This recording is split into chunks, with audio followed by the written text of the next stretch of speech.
La une de Jeune Afrique nous conduit cette semaine en Côte d'Ivoire. Gros plan sur l'ancien président Laurent Gbagbo qui, à 78 ans, n'a pas renoncé à ses ambitions politiques.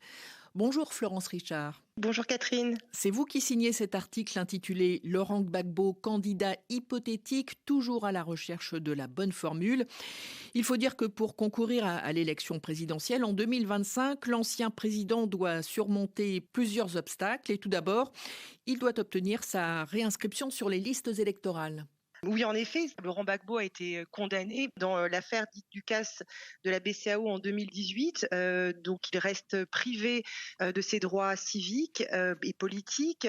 Il a été gracié par le président Alassane Ouattara, gracié mais pas amnistié, en vue de sa réinscription sur les listes électorales pour qu'il puisse concourir à la prochaine présidentielle.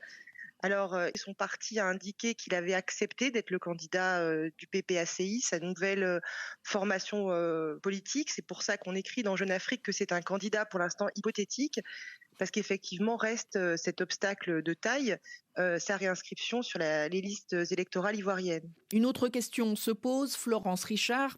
Quel est aujourd'hui le réel poids politique de Laurent Gbagbo ? Alors, ce poids politique, il était très difficile à mesurer depuis le retour de l'ancien président en Côte d'Ivoire après son acquittement par la CPI. C'était il y a moins de 3 ans, mais on a pu le mesurer finalement en septembre dernier lors d'élections locales, donc d'élections régionales et municipales. C'était le premier grand test politique pour le PPACI de Laurent Gbagbo. Donc le PPACI, juste pour rappel, c'est le parti qu'a fondé l'ancien président à son retour en Côte d'Ivoire après son acquittement par la CPI il y a un peu moins de 3 ans. À ce moment-là, Laurent Gbagbo a décidé de laisser les clés de son ancien parti, le FPI, à Pascal Affinguessan.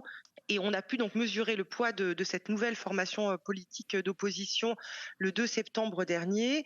Le verdict a été assez sévère pour Laurent Gbagbo, avec 2 élus communaux seulement, pas une seule région dans son escarcelle. Le PPACI avait noué des alliances avec le PDCI, notre grande formation d'opposition. Malgré de longues et de laborieuses négociations, cette alliance n'a pas véritablement abouti à un raz-de-marée comme l'aurait voulu l'opposition. À Abidjan notamment, on pense à la commune de Yopougon, qui est une commune qui a la réputation d'être une commune très favorable à l'ancien président. Et dans cette commune, le PDCI et le PPACI, par exemple, n'ont pas réussi à s'entendre. Et c'est finalement un membre du RHDP, du parti présidentiel, qui s'y est imposé. Donc c'est Adama Bitogo qui est également président de l'Assemblée nationale. Dernière question, Florence Richard. Laurent Gbagbo est-il considéré comme un candidat dangereux par ses adversaires politiques ?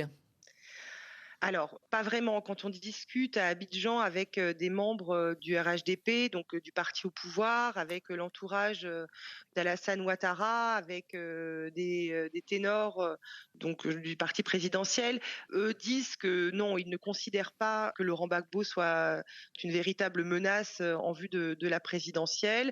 Mais en tout cas, dans l'entourage d'Alassane Ouattara, au RHDP, on ne considère pas Laurent Gbagbo comme une menace. En revanche, la candidature très très probable de Tidjane Thiam au PDCI est vue avec beaucoup plus de vigilance. Merci Florence Richard. Je rappelle que votre article est à lire sur le site de Jeune Afrique, jeuneafrique.com.